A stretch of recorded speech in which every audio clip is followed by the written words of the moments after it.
Ya Mirsa, Komisi 1 DPR RI evaluasi pelaksanaan analog switch off karena kebijakan tersebut dinilai memberatkan warga kurang mampu untuk pembelian set-top box.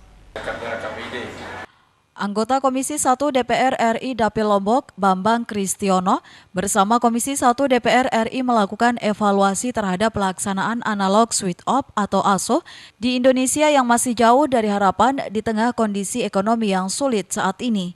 Menurut Komisi 1 DPR RI, pelaksanaan ASO tersebut telah menyulitkan masyarakat kurang mampu untuk membeli set-top box.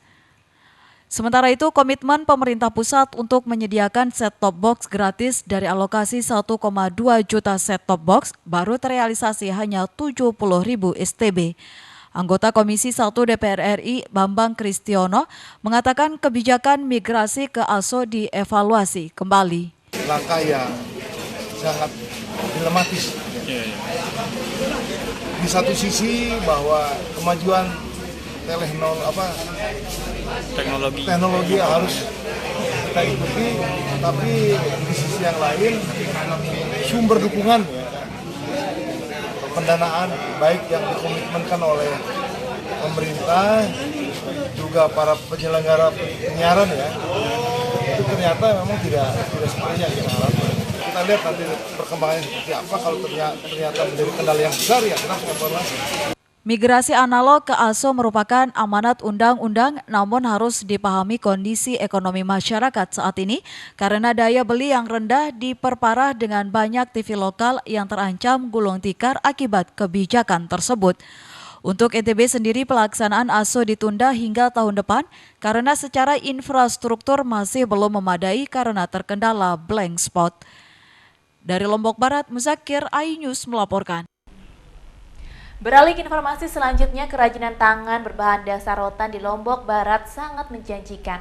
Ini bisa dilihat dari hasil kerajinan tangan dari tangan-tangan terampil warga Desa Sengkol, Kecamatan Pujut, Lombok Tengah. Hasilnya bahkan diminati oleh wisatawan mancanegara. Desa Sengkol di Kecamatan Pujut sebelumnya bermata pencaharian sebagai petani dan buruh. Berkat inisiatif dari anak-anak muda di desa tersebut bergerak untuk memperbaiki perekonomian masyarakat setempat.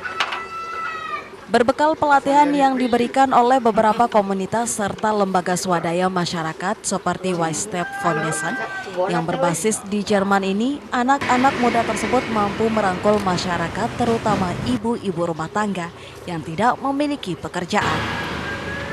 Berkat ketekunan dan pantang menyerah, mereka mampu berbagi ilmu kepada ibu-ibu setempat, lebih terampil menganyam berbahan rotan menghasilkan karya unik dan cantik. Bentuk produk mereka bermacam-macam, mulai dari tamplak meja, flashmat, bak sampah, tempat tisu hingga tatakan piring makanan yang diminati oleh para pengusaha perhotelan di Nusa Tenggara Barat. Selain pemasaran melalui pameran-pameran, kelompok ini juga mulai merambah media sosial untuk mengenalkan hasil kerajinan mereka. Saya sama Kak Febri kebetulan mengikuti pelatihan pemasaran yang diadakan oleh GIZ dan Wise-Step Foundation.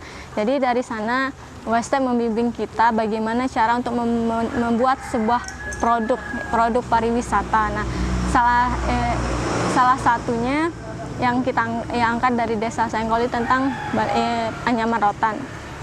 Kenapa anyaman rotan? Karena dulu pernah ada sebuah organisasi yang pernah datang ke sini menjanjikan lah istilahnya pada ibu-ibu di sini cara menganyam, mengajarkan dulu, tapi hanya janji semu gitu, tidak ada keberlanjutan yang pasti. Sampai akhirnya saya inisiatif untuk membangun kembali, menggali kembali gimana kreativitas ibu-ibu yang ada di sini. Karena selain keadaan ekonomi yang di sini juga cukup memprihatinkan lah dengan pekerjaan yang belum ada gitu, dan untuk mengembangkan bagaimana ibu-ibu di sini bisa berkembang, bagaimana bisa adalah sedikit buat menyambung hidup, saya inisiatif mengajak ibu-ibu di sekitarnya. Selain memanfaatkan rotan, para pengrajin ini juga memanfaatkan kerang sebagai ornamen tambahan. Bentuknya pun disesuaikan dengan kreasi masing-masing pengrajin. Sebagai langkah finishing, mereka menambahkan vernis dan cat untuk mempercantik produk. Dari Lombok Tengah, Tim Liputan iNews melaporkan. Kebiasaan ngopi bagi komunitas sepeda ternyata dekat dengan aktivitas mereka sehari-hari. Bahkan properti sepeda dan kopi ini kerap digunakan swafoto atau selfie dalam mengabadikan momen tertentu sebagai bahan postingan di media sosial.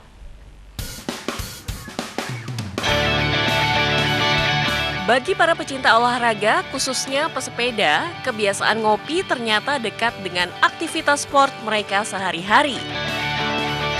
Mungkin karena latar belakangnya dulu dari sejarah sepeda dan kopi cukup dekat ya. Kebetulan kalau kita ngeliat ke sejarahnya dulu di Eropa, orang-orang yang bersepeda itu biasa mengawali di tengah-tengah bahkan diakhiri dengan meminum kopi. Yang kebetulan itu juga jadi mempengaruhi kebudayaan sepeda di seluruh dunia mungkin ya. Setiap akhir pekan, komunitas Let's Goes yang terdiri dari anak-anak muda ini rutin berkumpul di kompleks kampus Universitas Indonesia Depok.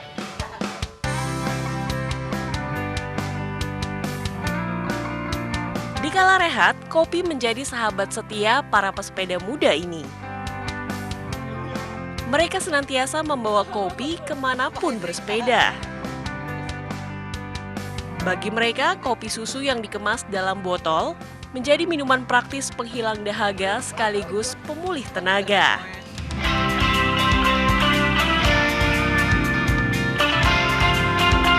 Hobi bersepeda membuat Sidik semakin mengenal kopi, hingga tak kuasa lepas dari minuman berkafein ini. Bagi Sidik, kopi adalah minuman unik nan istimewa.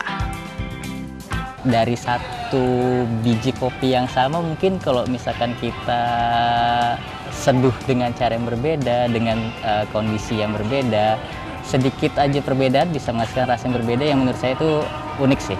Tiap biji kopi bisa dibilang menghasilkan rasa yang berbeda gitu. Sebagai kaum muda, gaya ngopi anak-anak Let's Goes ini tak lepas dari pengaruh media sosial.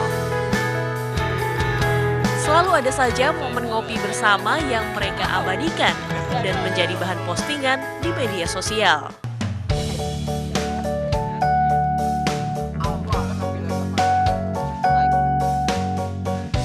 Saat berkreasi di media sosial, sepeda dan kopi seolah menjadi properti wajib dalam bersuah foto atau selfie. Berbagai aksi pun tak segan dilakoni demi tampilan ciamik di media sosial. Seolah tak pernah kehabisan gaya, mereka senantiasa merekam momen tertentu agar eksis di berbagai platform media sosial. Bagi komunitas ini, kopi dan sepeda menjadi sarana bersosialisasi baik di dunia nyata maupun maya.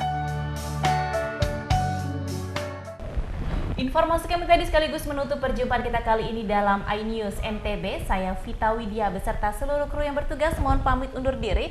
Terima kasih atas kebersamaan Anda dan sampai jumpa.